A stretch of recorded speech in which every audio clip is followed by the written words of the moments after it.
abomination. He did a heresy. He left his wife. Right. You know what's crazy? Steven Anderson has a guy that idolizes him. He's in every movie that he does. This other guy's a YouTuber. I'm not going to mention his name because I'm not going to give Brat Towel any sort of publicity. But this guy is he's a 22-year-old preacher. He preaches in church, but he's a devotee to Steven Anderson. We've had him on our show twice, and I have sat across the cameras from him where he looked at me in my face and said, yes, the government should still be taking people like you and putting them to death for simply loving somebody of the same sex. And that narrative is one of the reasons why I left theism. In 2008, especially, there was in California, there was a proposition for gay marriage, and the LDS Church had invested a lot of money to go against it. And I was thinking at the time, why would a church have political leanings like that? Why would a church get involved in politics? Whatever happened to secularism and separation of church and state, and why on this particular issue? And that was my breaking point. I mean, So even though I had a long transition and it really wasn't, a moment where I said, I no longer believe, that was at the point where I was like, okay, I'm just done with all this. Across this country, religion is on the decline. It is tanking. It is tanking fast. And with the advent of the internet and people's access to information, it has woken up a lot of people, and no longer are people willing to be okay with the sexism, the misogyny, the homophobia, the murder, the death, the incest, the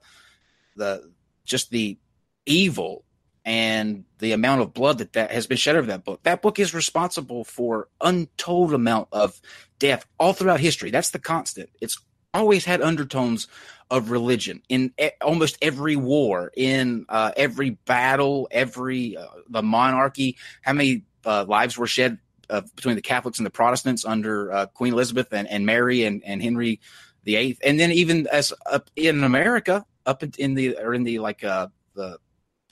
was the 1600s, the Salem witch trials, because one verse said, "Never suffer a witch to live." How many people died and were crushed to death or hung because of that one sentence?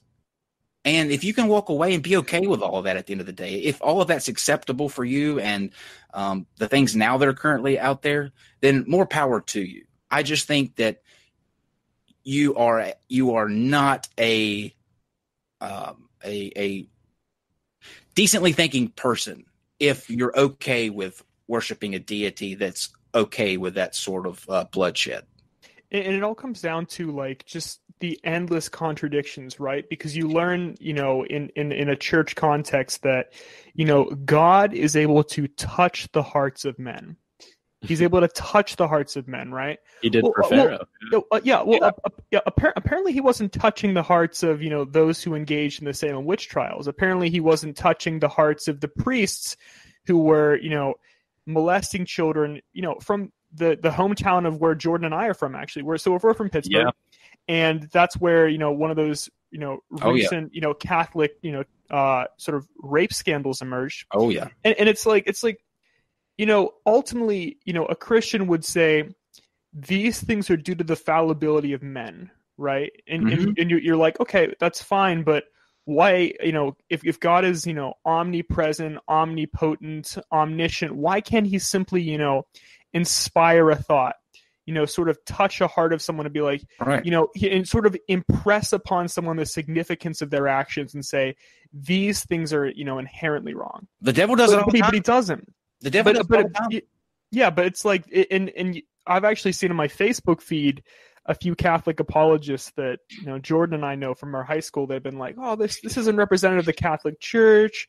These were, individuals. And it's like, I just, they don't see that contradiction of why, if God is capable of doing more, why doesn't he do more? And why does it keep happening with the Catholic Church? This is Steve and I's, Steve and I go hard against Catholics on this, because we take the stance that knowing what knowing and seeing from this grand jury report that your tithes that you're giving this organization are a certain percentage of it is being spent on relocating priests accused of this thing, continuing to pay priests accused of these atrocities. If you continue to tithe that organization, that makes you complicit as well. And I know that's a strong statement to make, but it's an accurate one, because you can take that money and you can give that money to actual organizations that is never, ever a question. Thousands of organizations do charity work that they don't have to deal with any of that stuff. But you're giving money to an organization that knowingly is shelling out money to people who have been accused of sexually assaulting a child. That makes them complicit.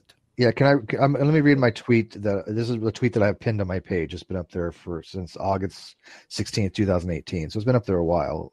So it's got a lot of retweets and likes. But what I said is this, and it's a controversial thing that people they go after me for, which is fine. I want them to. Us on controversy? No.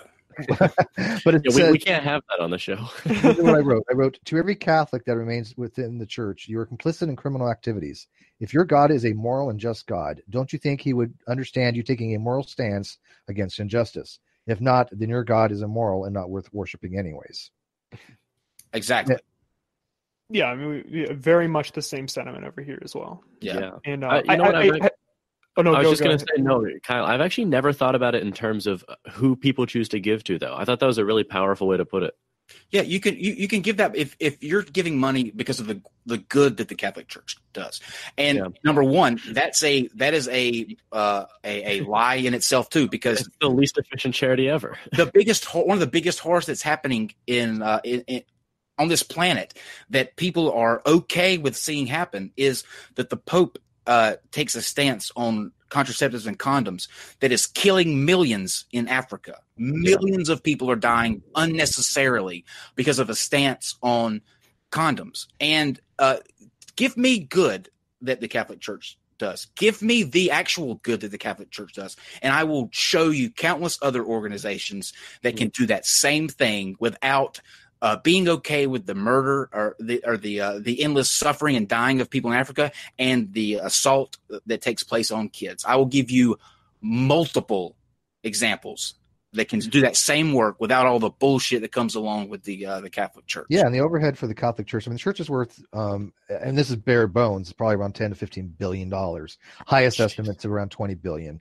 It's not like they're in a need for funding, right? I mean, and most of that is going to opulence. Most of that's going to maintenance of buildings. Most of that's going to investments in Italian stocks. So there's a lot of things that, it's not going to this charitable type thing that as people think is going to.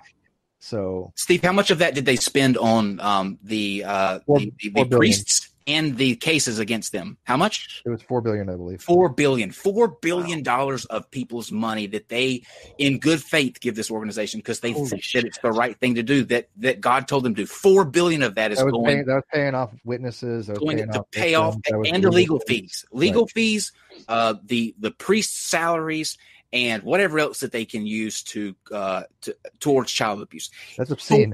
$4 billion is going to that. Holy shit, that's disgusting. Actually, I didn't know it was that. I did not know it was that. It varies from 3.8 to 4. Holy fuck! But nominal amount of difference. $10 is too much. $10 is too much to go to that. $10 is too much to go to some guy, some piece of shit that is accused of assaulting a girl because he has the authority that they think is ordained by God. This man is from God. Who am I to fight back or tell anybody when he tells me not to? My soul might be in jeopardy. When you use that sort of power against a child, you are the most disgusting garbage human on the planet. And the fact that they're getting $4 billion, which is the equivalent to some countries across this planet, then you should be ashamed of yourself if you continue to funnel that kind of money to an organization that's going to spend it on that shit. And we're being told that we're the hateful, bigoted ones because we're telling people you can spend your money other places. Fine. I mean, you can give other organizations. There's many other Christian organizations. It's not like we're saying you shouldn't give money to Christian organizations. Right. I'm all for that if they're very charitable, right? If Jesus is real, if God is real, do you think he's sticking around the Catholic Church after the shit that he's seen? No, he's the first person out. He loves it. He's watching it right now. He's chilling there watching those scenes. If that is true, then think about who you're going to be up there for all of eternity. I'll skip my ass happily into the flames before. But you got to be careful on YouTube nowadays because it's so funny because these are all high level discourse, right?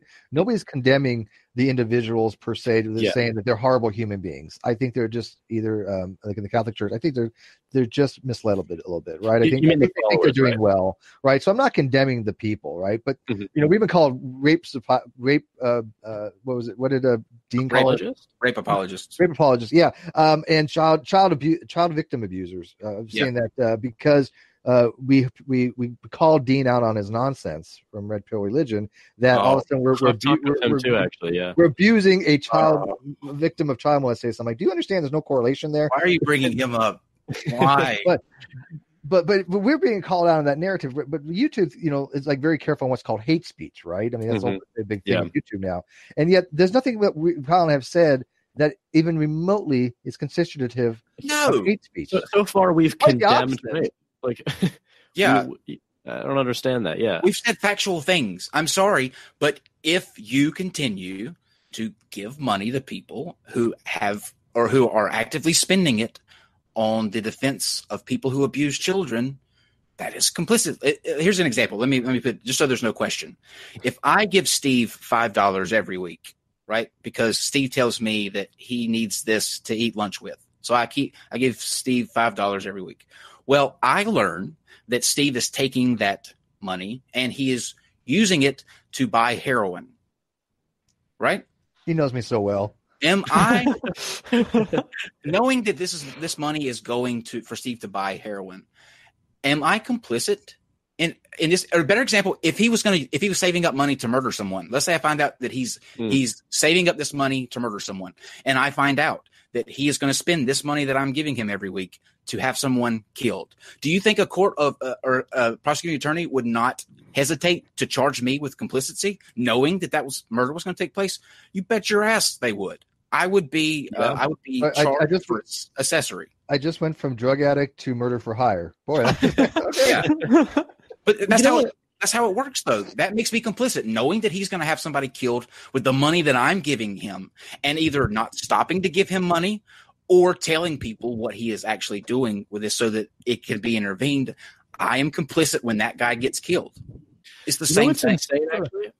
I want to know what's going on inside the Catholic mother or father's head when they read another headline. Like there are people in our hometown that read about the Pennsylvania Catholics, sex scandal, right? And then the next day sent their kids to Catholic preschool or whatever. Like, what the fuck are you thinking? I have said, and I did a poll on this, and I was like, do you feel if your kids are more safer with an atheist babysitter or a Catholic priest?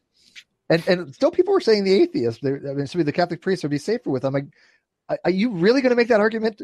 I mean, seriously going to make that argument? Because it depends on the priest and the atheist. You know what I mean? Like I think of bad examples on both.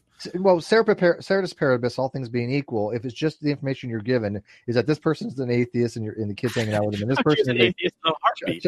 Yeah, I mean, it's not even a question, right? I mean, I didn't think it'd be that controversial. No, I had Catholics people just going, well, no, I wouldn't let my kids with atheists. They're immoral. And I'm like, do you understand what's been going on in the church? The reason is, though, here's the reason to answer your question. Religion has the ingenious marketing scheme mechanism that it implants in someone's head. It's got this fail-safe where it tells you that the moment that you start doubting, your eternity is in jeopardy. Like that's a huge thing. The moment that you start doubting, you need to be aware of it and that you're questioning God's role. So what that does is it traps people. People, I think, by nature are curious. People by nature question things. They want to know the answers to questions that they have. They're curious. Religion dumbs that down, and then makes it to where if you get too curious, you're messing with your eternity here. So a lot of people continue to send their kids to Catholic school the next day because those priests were gotten to by temptation, by the devil. This is the devil's way